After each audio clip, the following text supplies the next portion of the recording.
Well, today I'm excited to introduce you all to Angelica. She's been working alongside me, and I've been working alongside her for a little bit of time now.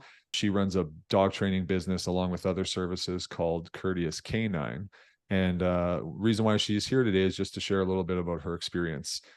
So if you wouldn't mind starting by sharing a little bit of an introduction of your business and what you do in it.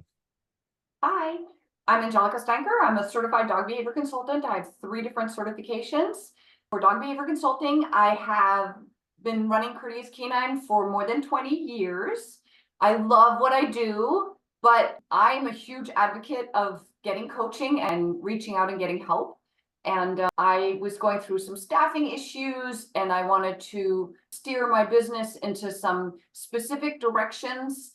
And I was very much on the fence about working with Derek because there's a lot of people out there that overpromise and underdeliver. And so I had a lot of hesitation. And my biggest regret is not doing it sooner. So if you are on the fence, please don't torture yourself by doing that. Move forward and run, don't walk to hire Derek. Well, I appreciate that. I guess if you don't mind me asking, do you remember how we first connected? Definitely through Facebook. That's cool. So then with that, where was the business at before we started working together, if you can recall? So we were going through a tech migration, or on the tail end of having completed that. So we were in a really good position to look at changing some processes and improving things, which we're still working on, but thanks to you have already made excellent changes. And we were, needing to make some staff changes. So we were in a less than ideal place, and now we're in a more of an ideal place.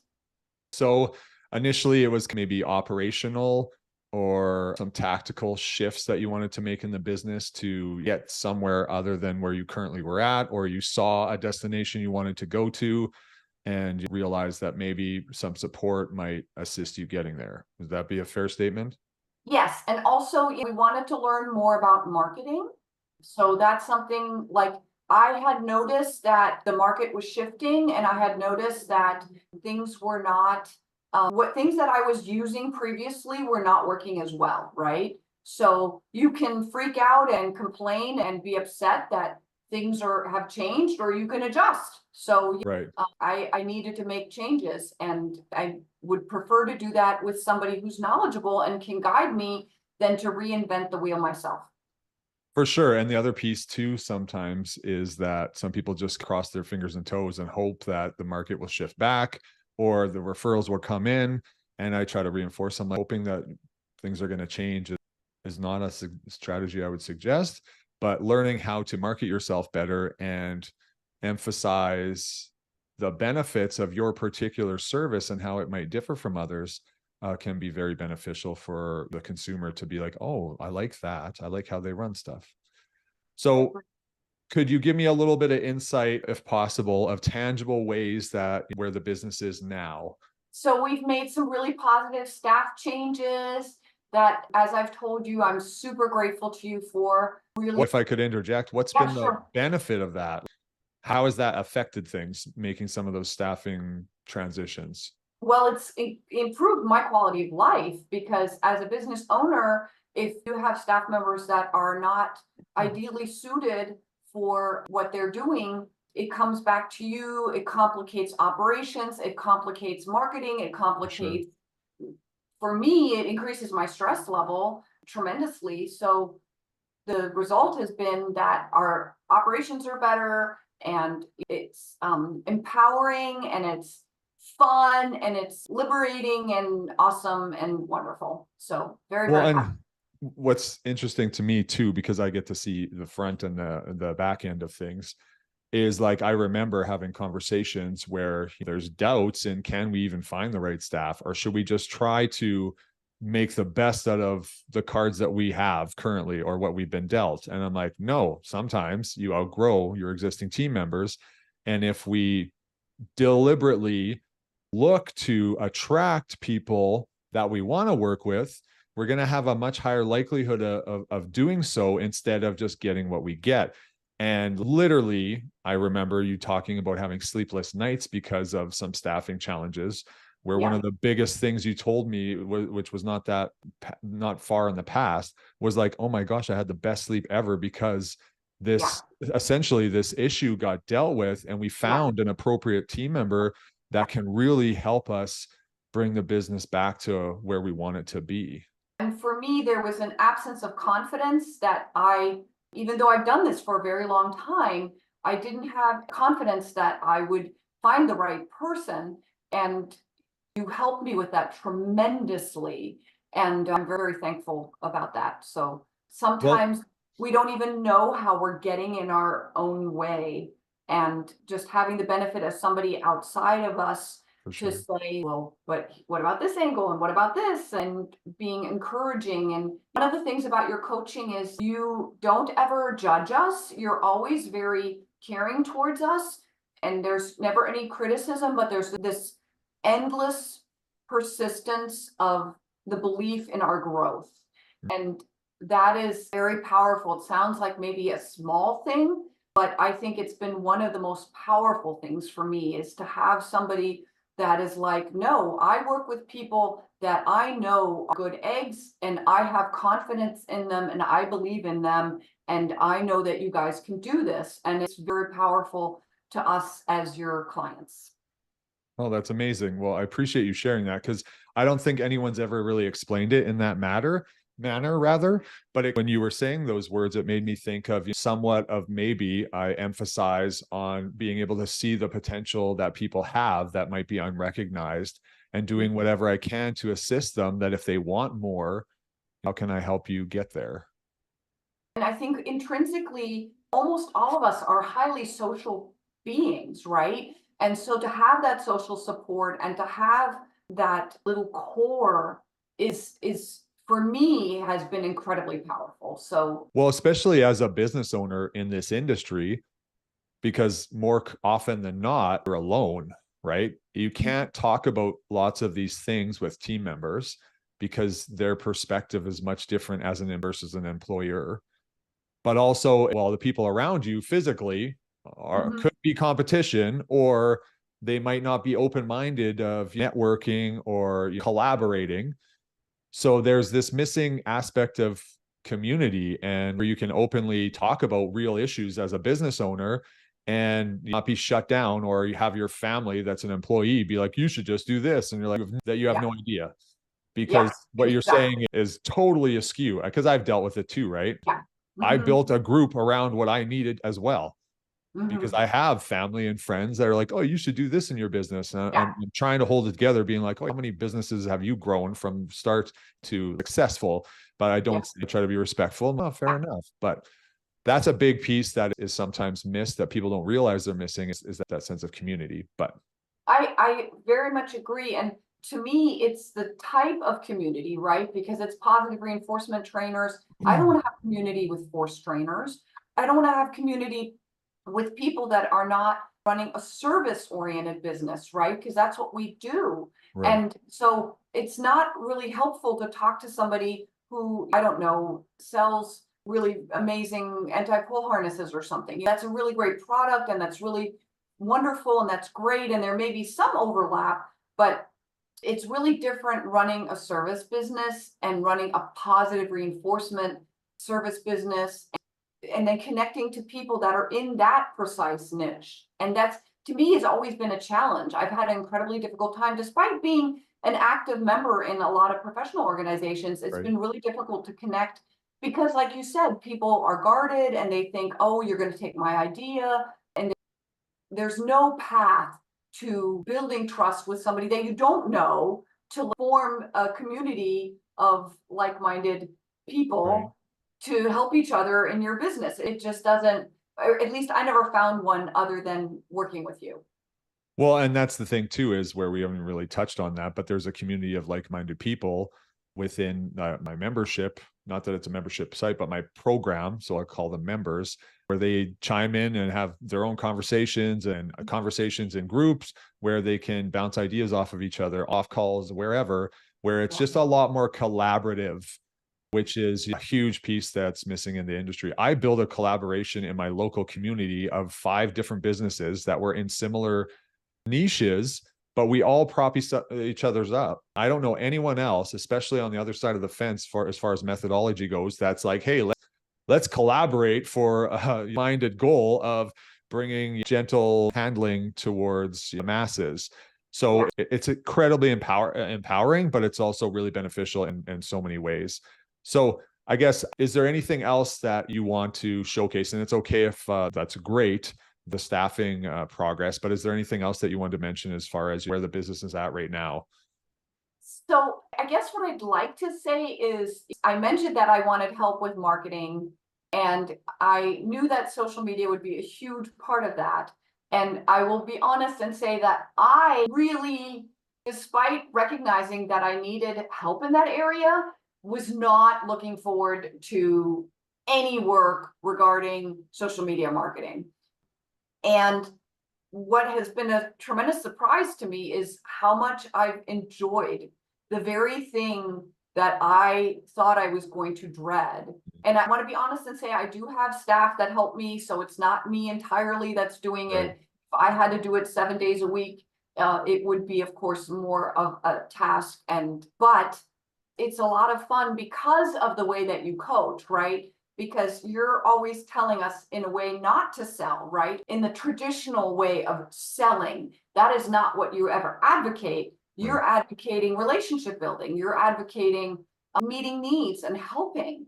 And that to me is all incredibly fun. And then I remember early on when you would say that I know that you put it in tiers of where you're coaching us. And we were like the more elementary school level, how you were like, well, have fun with it. Emphasis Right. was on fun. And then also how you don't ever, you help us understand what post could be improved on or what comment could be improved on, but there's never anything wrong, right? You don't ever like, oh, Right. what comment was that? Nobody ever gets beaten up. Any reply is a good reply, which is makes it fun because then Mhm. you don't feel like you're going to make a mistake. You're using a reinforcement schedule that's scientifically called differential outcome effect.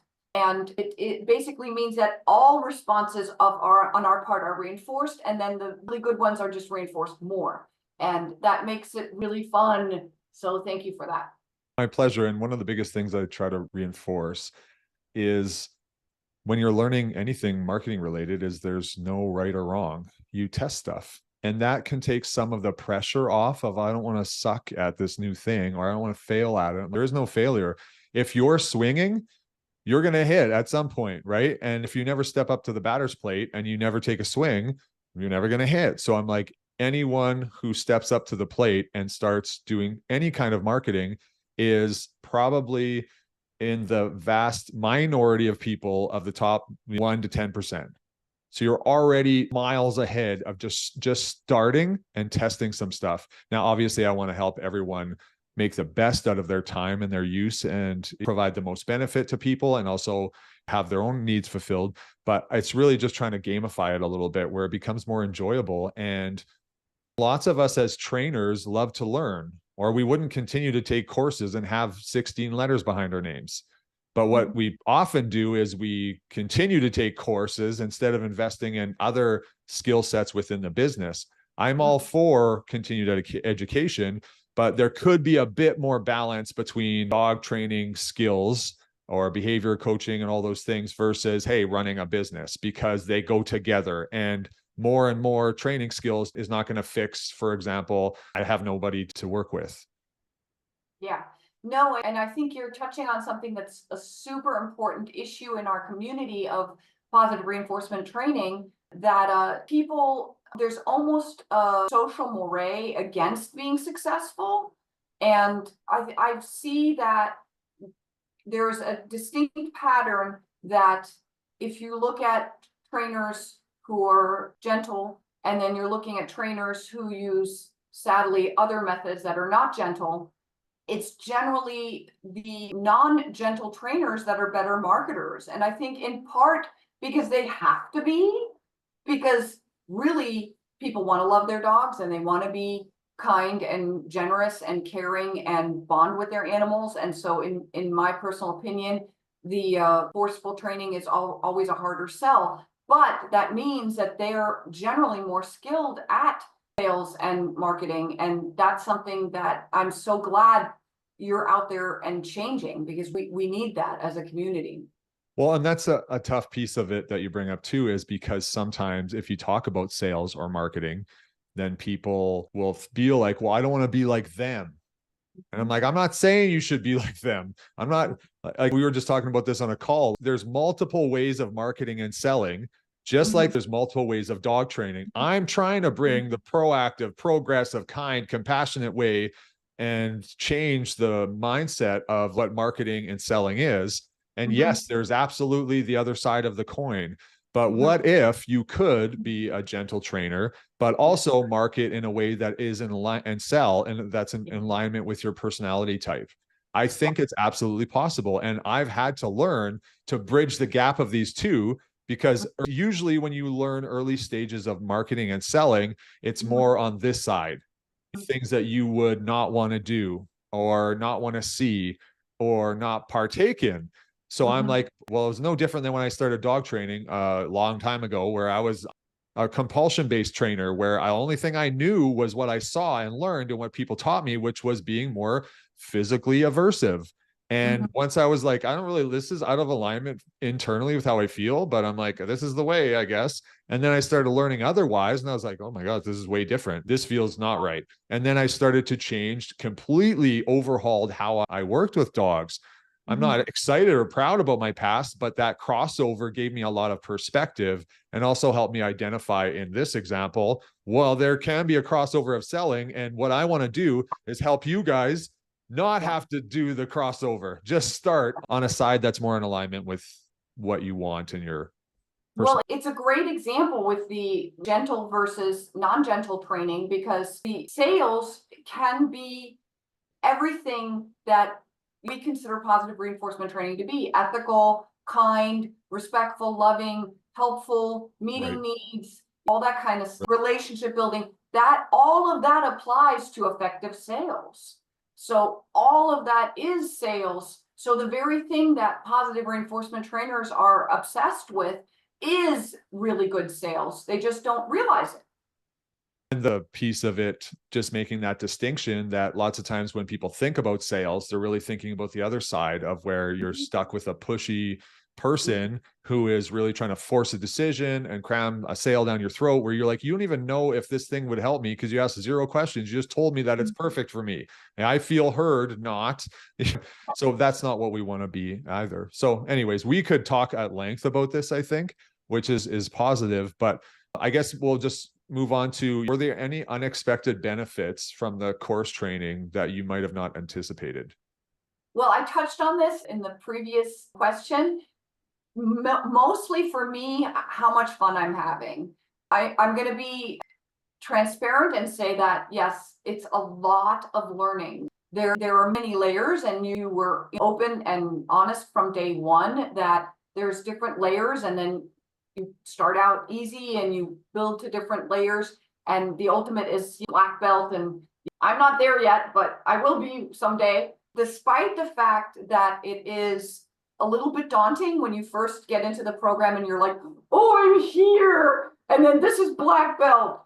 You are a true dog trainer at heart, because you helped us break it down. There's never an expectation for the person who, like me, was new to do it at the black belt level. You Right. have approximations that help us have improvements at every level. So that was something unexpected. And then the other thing is, like, how much fun.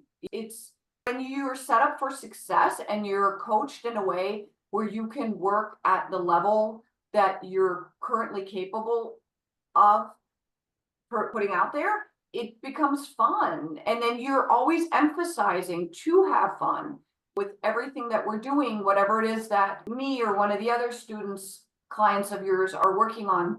The idea is always to have fun with it. There's always a process that involves playfulness, process that involves meeting needs, and that makes it fun. And so I'm really, and at times still am surprised how much fun I'm having.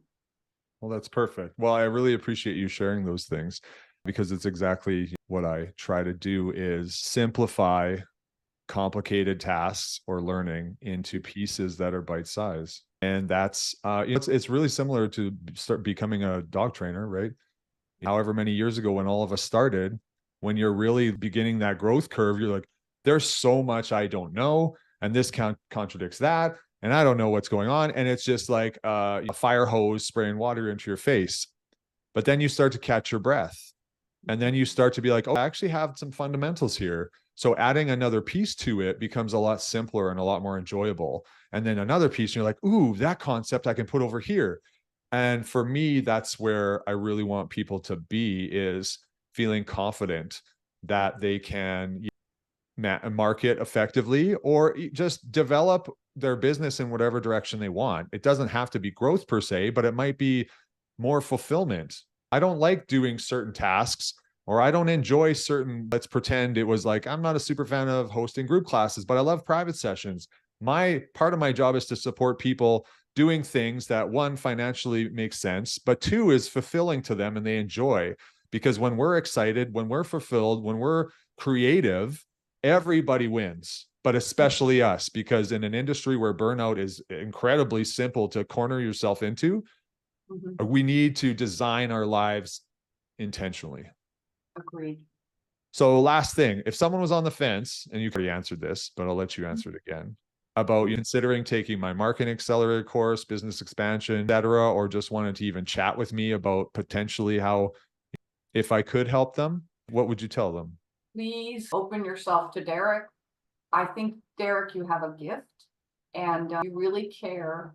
And your mission of what you want to achieve is reflected in all of your coaching. And I think it's unrecoverable error if you don't work with Derek. Well, I won't go that far, but I appreciate the sentiment, and I appreciate you and all the hard work you've put in, and it's really fun to see the progress of where you've been and where you are. And you were doing great stuff long before I ever came along, but I feel like, and you can address this if it's not in alignment, I just feel like you're going in more of a direction of your choosing now versus then where you might have felt like you just were tied down to go before. I think that's a very true statement. The word that keeps coming up for me is I feel empowered, and that's just something that has been missing and something that is very important to me. So it's something that I value very highly. And I just had got straight off my path and gotten to a place where I was not in that groove. And you've helped me get back to Mhm. feeling empowered and given me skills that I can use for the rest of my career to continue that. And that's a good point that you bring up too, is what I want to do is help people develop skill sets that they don't need to, like, that they have the premises and the philosophies and the understanding to do it on their own entirely. That if we, for whatever reason, weren't working tomorrow, that you would still have those skill sets and access to those abilities that they would carry you forward and you'd still make progress. So that's what I really want to do. I think empower is a great word. I'd love to empower people. And also, really, there's nothing more that brings me joy than noticing it potential in someone else and convincing them that it's possible and then them doing it.